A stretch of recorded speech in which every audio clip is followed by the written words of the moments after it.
Bienvenidos a este nuevo módulo de econometría. En esta oportunidad vamos a finalizar el estudio del problema de inferencia para la regresión lineal. Comencemos con el problema de predicción. En primer lugar, nos tenemos que preguntar ¿de qué sirve la regresión histórica? Una de las primeras respuestas que vamos a tener es para predecir o pronosticar el valor de una variable regresada para el valor dado de una variable regresora. Y podemos dividirlo en dos. Por un lado tenemos la predicción media, que implica la predicción del valor de la media condicional de y, correspondiente a un valor escogido de la variable regresora, que es el punto sobre la misma línea de regresión poblacional. En tanto, la predicción individual es la predicción de un valor individual correspondiente a un x0 dado. Vayamos a predicción de la media. Supongamos que tenemos un valor dado de la variable regresora x0 y deseamos predecir el valor esperado de y dado x0. La regresión histórica proporciona una estimación puntual de esta predicción mediante la siguiente forma. y0 sombrero, es decir, el y0 estimado para ese valor va a ser el beta 1 estimado más el beta 2 estimado por x0. Este y0 sombrero que hallamos de aquí es un estimador del valor esperado de la variable regresada condicional al valor de x0.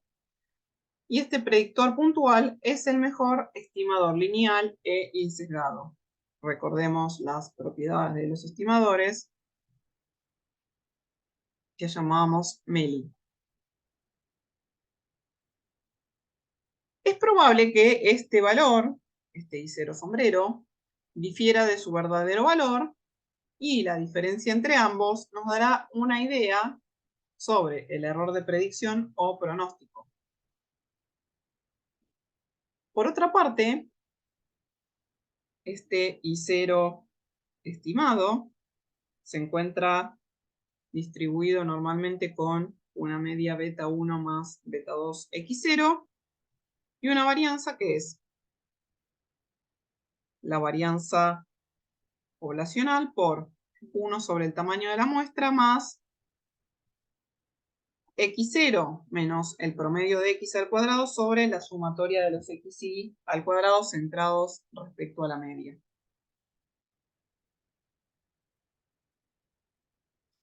De esta forma, cuando nosotros reemplazamos la varianza poblacional desconocida por su estimador insesgado, sigma cuadrado sombrero, o el error estándar de y0, llegamos a una distribución T, donde tenemos que esta es igual a el y0 sombrero menos beta 1 más beta 2 x0 sobre el error estándar de y0, que sigue una distribución T con n-2 grados de libertad.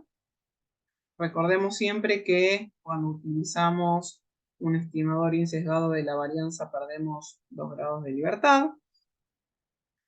Esta distribución nos sirve para construir intervalos de confianza para el verdadero valor esperado del y0 dado el valor x0 y las pruebas de hipótesis acerca del valor de manera usual. Vemos entonces ahora que el y0 estimado, que es lo que nos quedaría en el centro de nuestro intervalo de confianza, lo reemplazamos por su equivalencia, que es el beta 1 más el beta 2 x0. En los extremos tenemos que lo calculamos con los parámetros estimados. En el centro lo tenemos con los parámetros poblacionales que son desconocidos. Vemos que es muy similar a un intervalo de confianza. En lugar de hacerlo con todos los valores de la regresión los hacemos solamente con un x0 y un y0 determinado.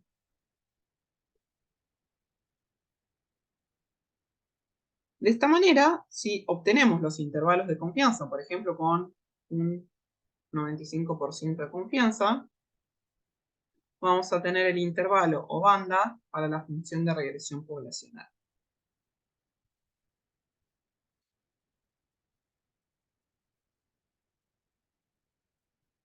Si lo que interesa predecir es un valor individual de y0 correspondiente a un valor dado de x0 es el mejor estimador linealmente insesgado, pero si en lugar de predecir toda la regresión, hacemos la predicción individual, vemos que se modifica la varianza. Ahora tenemos una varianza un poco más compleja en términos de fórmulas. Es la varianza de I0 menos I0 estimado. Esto indica que es el valor esperado de I0 menos I0 estimado al cuadrado, lo que es igual a la varianza por 1 más 1 sobre el tamaño de la muestra, más x0 menos el promedio de x al cuadrado sobre la sumatoria de los xy al cuadrado centrados respecto de la media. Y0 también sigue una distribución normal con media y varianza dadas en la predicción media. Cuando sustituimos la varianza desconocida por la varianza estimada de la muestra, nos queda que t es I0 menos I sombrero sobre el error estándar de I0 menos I sombrero. Vemos entonces que aquí la diferencia es que tenemos que considerar no solo el I estimado, sino también el valor puntual respecto del que estamos haciendo la comparación. De esta forma, si comparamos este intervalo de la media, vemos que este intervalo de confianza para la variable I0 individual es más amplio que cuando consideramos el intervalo para el valor medio del I0. Veámoslo entonces en una gráfica. Tenemos para un valor dado de x,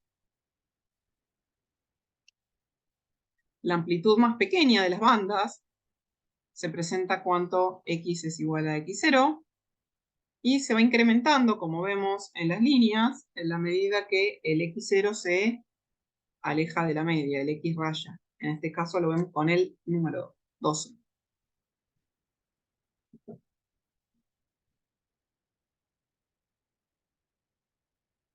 Nuestra línea de regresión es la línea del medio que nos dice y sombrero estimado menos 0,0144 más 0,7240 de xy.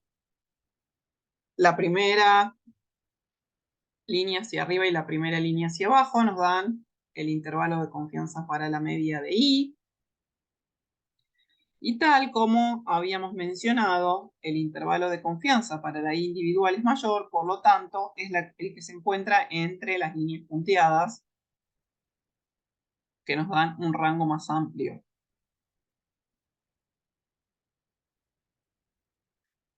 La capacidad de predicción de la línea de regresión, vamos a ver que decrece mucho en la medida que el x0 se va alejando de la media. ¿Por qué es importante tener esto en mente? Porque tenemos que tener cuidado cuando extrapolamos la línea de regresión para predecir un valor esperado de y dado x0 o un y0 asociado a un x0 dado muy alejado de la media muestral. De esta forma siempre la recta de regresión nos va a dar valores o buenas estimaciones en torno a la media muestral. Tenemos que tener mucho más cuidado en la medida que nos vamos alejando de ella.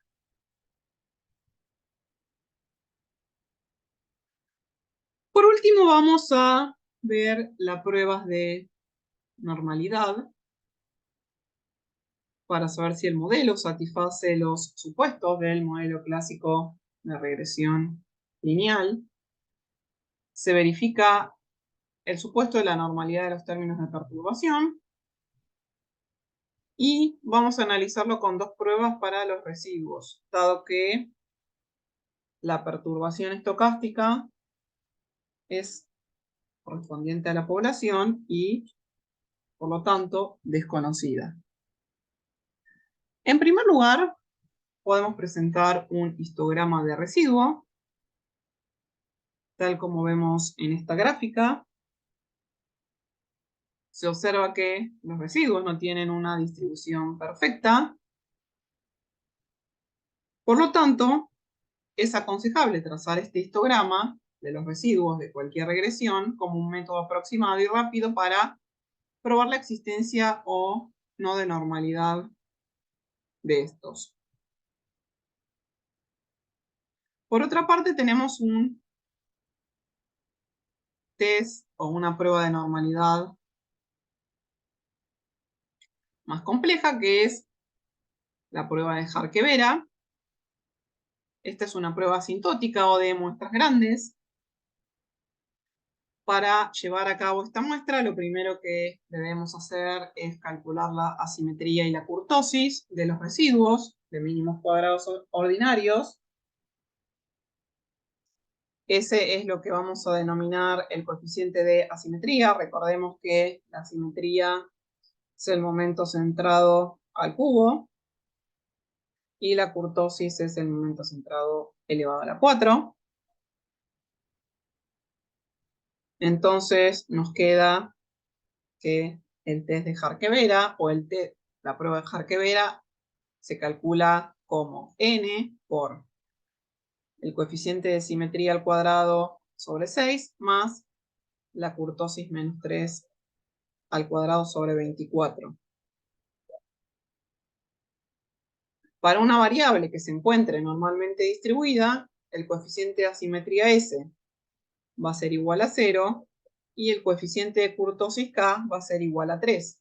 Por eso vemos que le estamos restando 3 en el estadístico de prueba.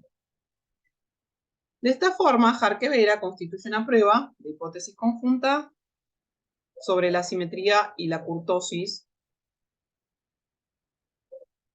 de la muestra. Se espera entonces que el valor del estadístico sea igual a 0. Una vez que tenemos construido nuestro estadístico, de acuerdo con la hipótesis nula, los residuos van a estar normalmente distribuidos y la hipótesis alternativa va a mostrar una distribución que no va a ser normal.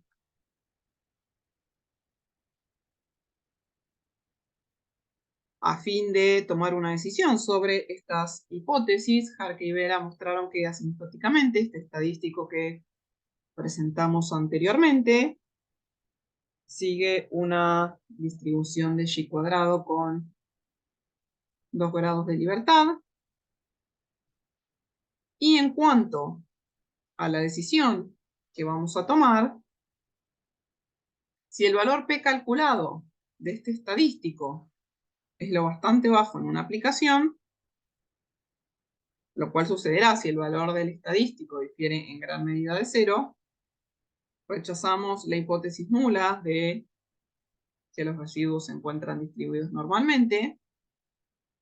Y si es razonablemente alto, no rechazamos este supuesto o esta suposición que hacemos sobre esta hipótesis.